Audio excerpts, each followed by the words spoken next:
Irvingman! Let's jump right into this and meet our guest characters. Corky!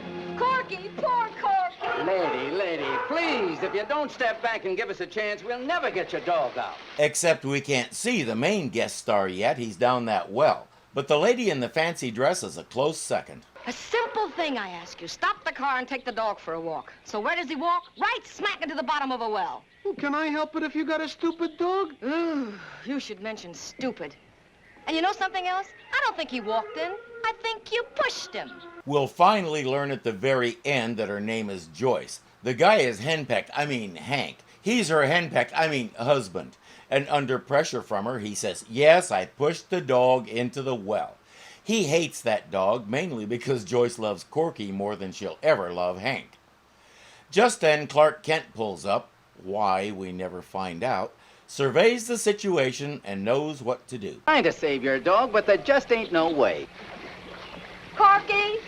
Corky! Yes, offering him something to sniff can make a decent lure for a dog, but not while he's at the bottom of a well. And running all the way to Texas so you can change in that same rock pile isn't a whole lot of help either.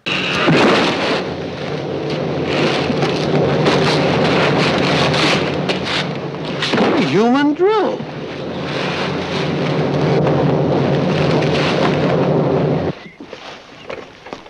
Give him to me! Give him to me! Corky, are you all right? Give him to me. He's mine. You're welcome. Her name was Donna Drake, long O. She was born Eunice Westmoreland, but she went by several stage names, including Rita Rio, and the long O in Donna was meant to play up her Mexican heritage so the studios could say, see how progressive we are? Except she wasn't Mexican. She was African American. Her skin was light enough that she was able to pass as Hispanic, which she did for pretty much her whole life. She was afraid that studios wouldn't hire a black woman no matter her appearance, a fear that was grounded in harsh reality. To keep up the charade, she learned Spanish and let the studios proclaim that she was born in Mexico City and her original name was Rita Novella. She started out at age 5 singing in her dad's restaurant and things just blossomed from there. During the war, she got typecast as a singing bimbo and had trouble breaking out of it.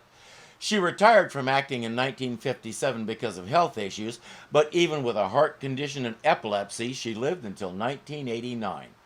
I don't know when her real heritage was discovered, but the fact that she felt she had to hide it should be a source of embarrassment for America.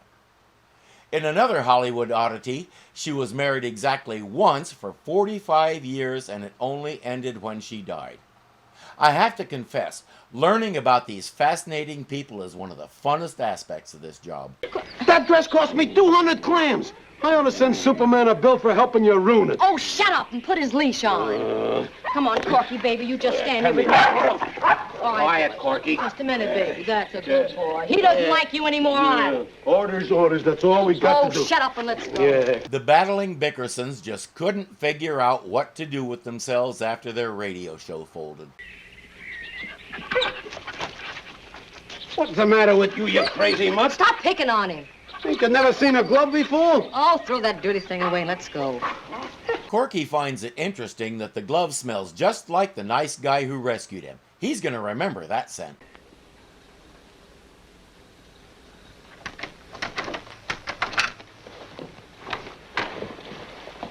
That's Louie. He serves as Hank's right-hand man, I guess.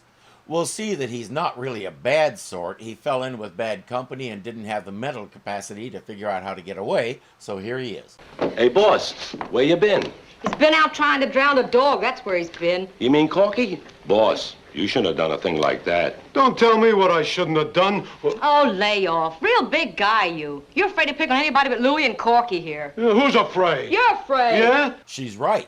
Hank is about as brave and bold as Dr. Smith ever was. But he has to defend his masculinity, so he says, I'm the top man in the biggest syndicate in town. If I'm so afraid, how'd I do that? Before he died, my old man used to run the syndicate. You married the boss's daughter. That's how you got control. Gee, just like in the movies. Shut up, stupid. It's not necessary to tell everything you know, Louie, especially when the boss is on the warpath. Now, Hank isn't in too good a mood either. He has a slightly different take on things. I didn't marry the boss's daughter. I married the boss's daughter's dog. Leave him alone, you big brute. Someday Corky's gonna bite you. Only he's afraid of getting hydrophobia.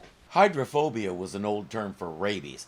In later stages of the infection, creatures have trouble swallowing and tend to cringe away from drinking liquids. In other words, it describes one symptom, thus it's not a very good term for it. Rabies comes from a Greek word that means insanity, considerably more descriptive and accurate. Corky is now in his nice silk-lined bed, waiting for his mommy to bring in a nice big bone. Louie, open the door. And let all the flies in. Open the door.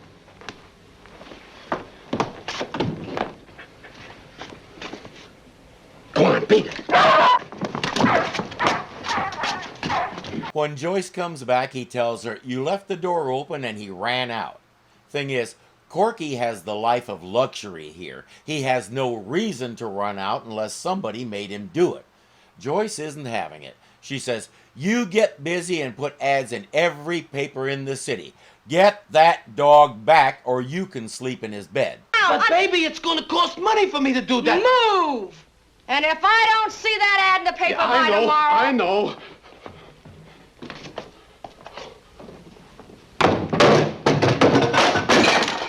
I thought I was about as wife-whipped as it gets. Hank has given me a new standard to try and attain.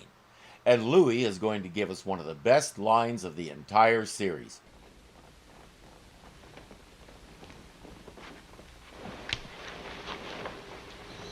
This wouldn't have happened if the dog was a canary. How can you argue with that? Corky is headed for the person who smells like that nice man at the well. Take it easy, Corky. Take it easy. I like you too, but this could be very hard to explain. It certainly could. Yeah, you can start by explaining how you know his name. He tells Corky to go on home. Corky will obey, but he'll take a souvenir with him.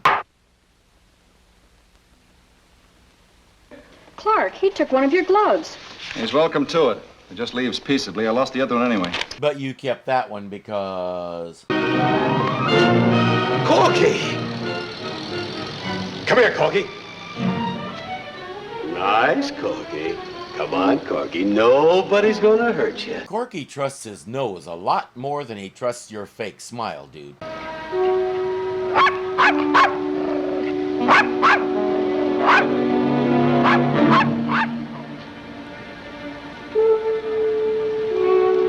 It'll take him a little bit to put it together, but he realizes several things.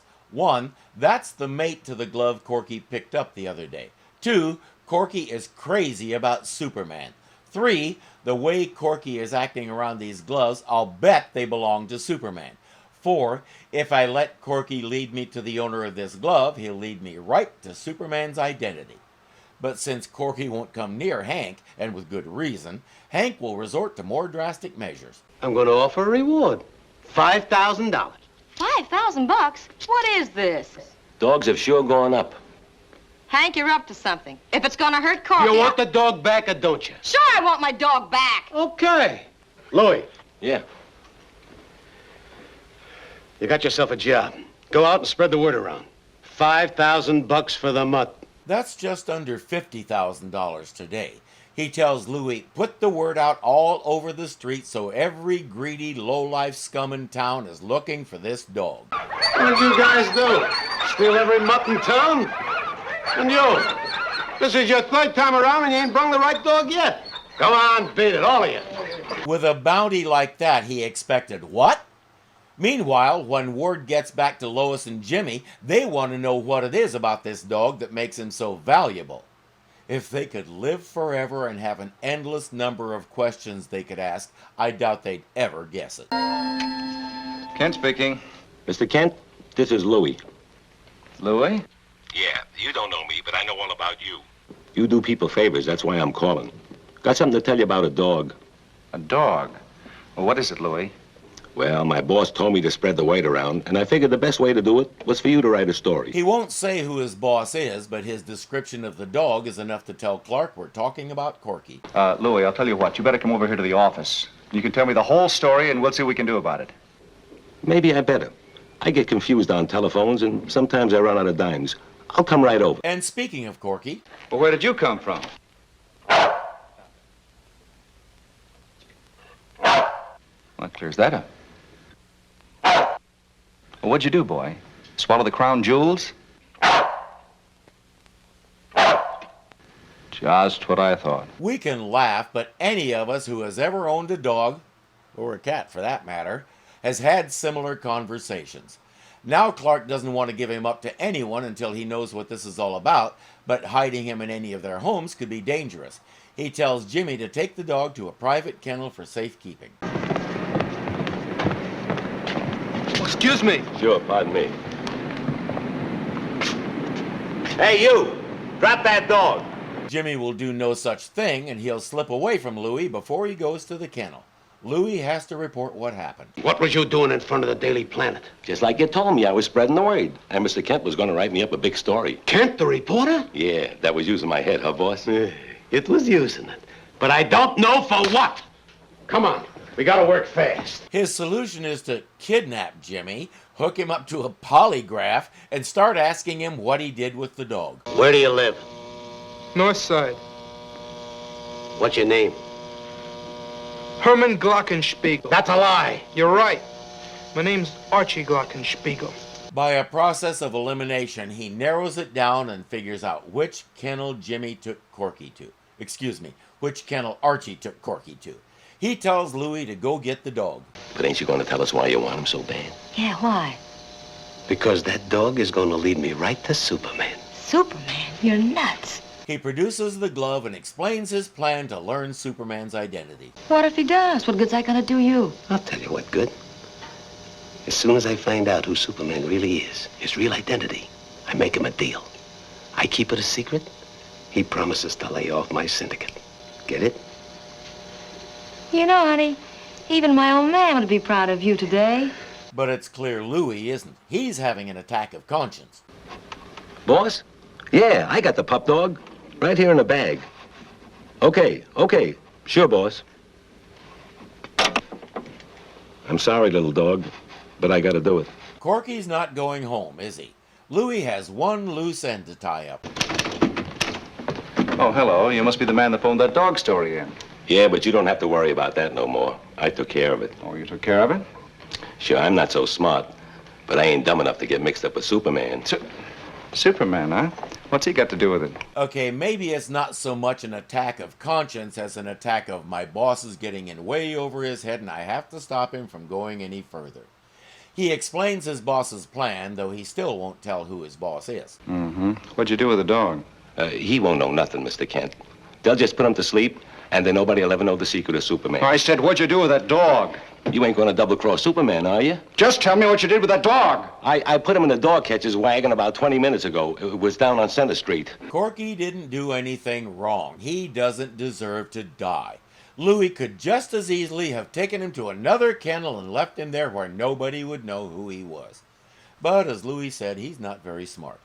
The dog catcher just got to the pound and he's about to start euthanizing his catch of the day. Superman, what are you doing here? Well, that brown dog. That little one right there doesn't belong in there. Why don't you leave dog catching to the dog catching? But you didn't catch this one. Someone must have put him in there. Besides, he's got a license. Yeah, you're right. He has. Superman says, I'll take him now if you don't mind. Who let the dogs out? Who let the dogs out? You knew I had to do that.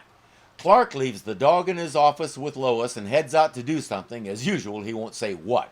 Jimmy appears and tells Lois his story. If you only knew where they took you. I think I do. But you said you were blindfolded. I was, but if my hunch is right, come here, fella. Here's his license number. Phone the police, trace the owner of this dog, find out where he lives. I'll bet the guy that owns this dog is the same guy that kidnapped me. The guy who owns that dog would rather not. If you want to do right by the dog, only give in to the lady. Or Clark. Or Superman. He's cool with both of them. Since these people already know Jimmy a little too well, Lois will return the dog and ask a few questions. Pardon me, but... Corky, boy. Oh, boy, Corky. Oh, excuse me, miss, but it's just that I'm so glad to see him again. Again, I say you're welcome. These people aren't big on gratitude. He says, I'll send you the $5,000 check. Lois says, I'd rather have the story of why you want him back so bad. There you are, miss. Everything's ready for his homecoming. Nothing but the vest. Does that answer your question? frankly, no. He says, I love the dog and would do anything to get him back. End of story, so get out of here. Lois can take a hint. Once she's gone, Hank puts Corky on a leash and says, let's go find Superman.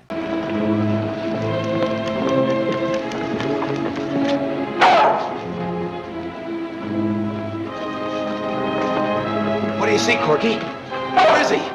Where is he, Corky? Come on. He's right next to his favorite changing alley. That's where he is. There's nobody here. What are you trying to do, you stupid mutt? Find Superman. Go on.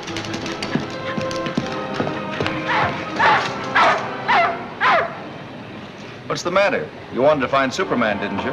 Now you have. And now it's Corky's turn. Let